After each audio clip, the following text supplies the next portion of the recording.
तो आप देख सकते हैं कि आज हम सालवन गांव के अंदर हैं।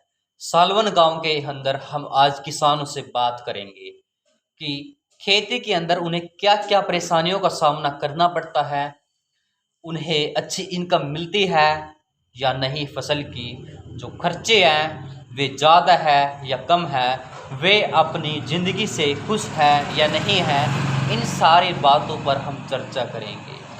तो हमारे सामने हैं बाबा जी और इनसे हम पूछेंगे। बाबा जी, हम आपसे ये जानना चाहते हैं कि आज के समय में जो ये खेती लग रही है, जो खेती में जहर डालने लग रहे हैं, क्या ये सही है गलत है? गलत गलत है नहीं, क्यों गलत है? है। बीमार हो आदमी। आदमी बीमार होगा नहीं, हाँ, इसी की वजह तो है। इसी की वजह तो है। ज्यादा दवाई है। हाँ बाबा, मैंने एक बात सुनी थी कि जो खेती के जो जनक है ना, जो मतलब मेन खेती वाले हैं, उनको माना जाता है जो भीम हुए है ना, महाभारत के समय से उन्होंने भारत के अंदर खेती शुरू करी थी। तो बाबा आपने हरित क्रांति के बारे में सुना? ना। सुना नहीं होगा नहीं। अच्छा बाबा, जो अगर आप खेत में जार गिरो हो, पेस्टिसाइड डीएपी गिरो, यो कत्ता शुरू हो जा, मतलब जब आप छोटे थे जब शुरू हो जाएगी। हाँ, हमारे याद में शुरू हुआ। अच्छा, आप क्या शुरू हुआ था? हाँ, पहले को नहीं गिरे। अच्छा, पहला कौन गिरा करा थी? यो शुरू हुआ था, अब मैं आपको बताती हूँ, 1960 में शुरू हुआ था। 1970-70 में पहुंच गया होगा पानी में सालवन के अंदर। अच्छा बाबा, पहले एक बात और याद आएगी मैंने, आप मेरे को एक बात और बताओ। 1960 था पहले, जब ये डीएपी खार नहीं गिरा करे थे, उस टाइम अपने नु क्या करे थे कि भाई जो फसल है वो कम हो गया। कम फसल में आपने अपने पापा को सुने होगा, अपने पापा को सुने हो गया, उस टाइम पे मतलब लोग खुश रह करे थे, मतलब कोई कर्जा नहीं था, कोई कमी नहीं थी, ना बीमारी होगी जितना मैंने सुना, ना बीमारी थी। अच्छा, जब 1960 में जब हरित क्रांति आई, हरित क्रांति में मारता जहर दे दिया कि भाई जो जहर है यो खेत में गिर लो, तो उसके बाद इस सारी समस्या शुरू हुई ना भाई। इस बात ना आप भी मान लो। अच्छा उन्होंने बताओ बाबा, जैसे आप खेती के लिए डीएपी खार उसमें गेरो, वो तो बड़ा महंगा अंत होगा, महंगा हुआ है, तो नहीं गिरा खेती नहीं होती। वो नहीं हो खेती नहीं होती। अच्छा, इसका पापा मेरा क्या कारण है, मैं आपको बता दूं।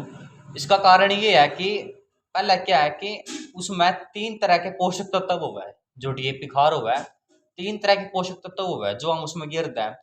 और हमारी जो जमीन है ना, उसको 16 तरह के पोषक तत्व चाहिए, वो 3 तरह कितने ज्यादा मिल जाए पोषक तत्व, जिसकी वजह जो धरती बंजर होने लग जाए, यो कारण हुआ है। अच्छा बाबा, फिर जब आप एक बात हो, आपने मजबूरन गिरना पड़ जाए, खर्चा भी होगा, पेट्रोल का खर्चा, ट्रैक्टर खर्चा, फिर उसके बाद जब आप मंडी में ना बेचने जाओ, तो क्या उसकी अपना कीमत बढ़िया मिल जाए? ना भी मिलती।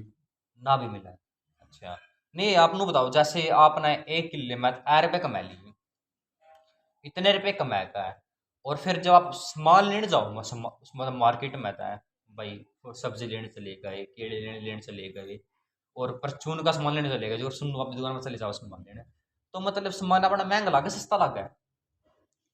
महंगा लागत लग गया तो फिर बात हो, उसे भाव मिलेगा तो बात। बात तो मार्केट सामान में मिला है, उसे उसे भाव मिला है, मांगो लेकिन तो महंगा लाके फिर हमने बंदा देगा। मतलब मतलब अपने हिसाब से देंगे। मतलब आपके हिसाब से महंगाई ज्यादा है कम है? महंगाई ज्यादा। महंगाई ज्यादा। महंगाई ज्यादा का कारण पता क्या, मैं आपको बता दूं, महंगाई ज्यादा का कारण ये है कि जैसे किसान को इतने रुपए मिल गए 1 किले के, कितने रुपए मिल जाओ भाई 1 किलो फसल के?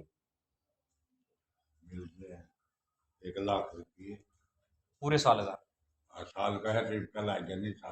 साल का लाख कमाए पड़ा है। अच्छा। गेहूँ दीजिए बिक के कहते बिकेगी। अच्छा। जैसे एक लाख रुपया का किला मेरा पाल। अच्छा, 1 लाख रुपए मिल जाए। अच्छा, पिछली बार भी मतलब यही रेंज थी, पिछले साल भी, इस साल भी यही रेंज आई है, 1 लाख जीरी और गेहूं बेच के। अच्छा, ज्यादा आई। इस बार थोड़ी ज्यादा आई है। अच्छा, मतलब आपने 1 किले के 1 लाख मिल गए, और जैसे मान ले कोई नॉर्मल किसान, नॉर्मल तो नॉर्मल बाबा, एक आदमी गांव में कितने किले खेती करे? नॉर्मल तो नॉर्मल आदमी 4-5।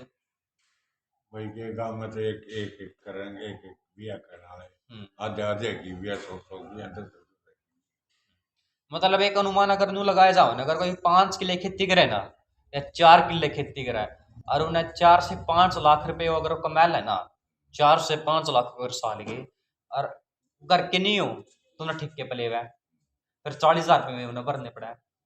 40-40 80-80 160 2 लाख उन्हें ठेके देने पड़ जाएंगे और उन्हें बचे 3 लाख रुपए।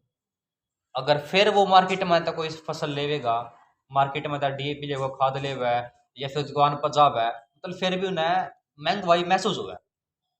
मैंने ऐसा लगा है, मेरे पॉइंट ऑफ व्यू था कि जो महंगाई है नहीं वह इतनी नहीं होनी चाहिए। जैसे अगर किसी ने 1 किले में तो इतने रुपए कमा लिए, इतने रुपए कमाने के बाद फिर जब वो सामान लेने जाओ दुकान पर तो उन्हें महंगाई महसूस नहीं होनी चाहिए। क्यों पापा? बात तो ठीक है नहीं।